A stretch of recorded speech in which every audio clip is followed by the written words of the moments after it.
நம்ம வந்து ஒரு படம் பண்ணுறோன்றது வந்து ஒரு சாதாரண விஷயம் இல்லை.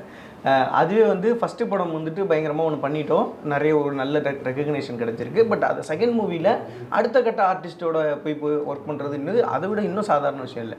ஸோ நீங்கள் ஃபஸ்ட்டு எங்கேருந்து வந்தீங்க, எதனால் இந்த சினிமா இன்ட்ரெஸ்ட்டு, இதுக்கப்புறம் எப்படி இந்த டஃப் பீரியடில் எப்படி இப்படி ஒரு படம் எடுத்தீங்க அப்படின்றதான் என் கேள்வி. ஆக்சுவலாக பேஸாக நான் ஏற்கனவே சொன்ன மாதிரி, ஸோ நான் வந்து ஆக்சுவலாக ஒரு காலேஜில் ஒர்க் பண்ணிட்டு இருந்தேன், லெக்சராக இருந்தேன். ஓகே.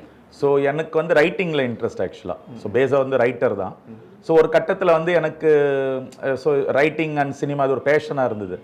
சரி, ஒரு கட்டத்தில் நான் டிசைட் பண்ணேன், நம்ம வந்து ஏன் வந்து நம்மளுக்கு பிடிக்காத வேலையை செஞ்சுட்ருக்கோம், நம்மளுக்கு ஒரு விஷயம் நம்மளுக்கு பிடிச்சிருக்கு அதை ஃபாலோ பண்ணணும்னு சொல்லிட்டு. ஸோ ஒரு அரௌண்ட் 2014 எண்டில் வந்து ரிசைன் பண்ணிவிட்டு நான் வந்துட்டேன்.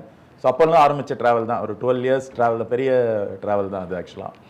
ஸோ எனக்கு ரைட்டர்ஸ் கூட தான் நான் ட்ராவல் பண்ணியிருக்கேன் மோஸ்ட்லி. ஸோ டேரக்டர்ஸ் இன்னும் பெரிய மெயின் ஸ்ட்ரீம் டேரக்டர்ஸ் அந்த மாதிரி அவங்க எதுவும் ஒர்க் பண்ணல.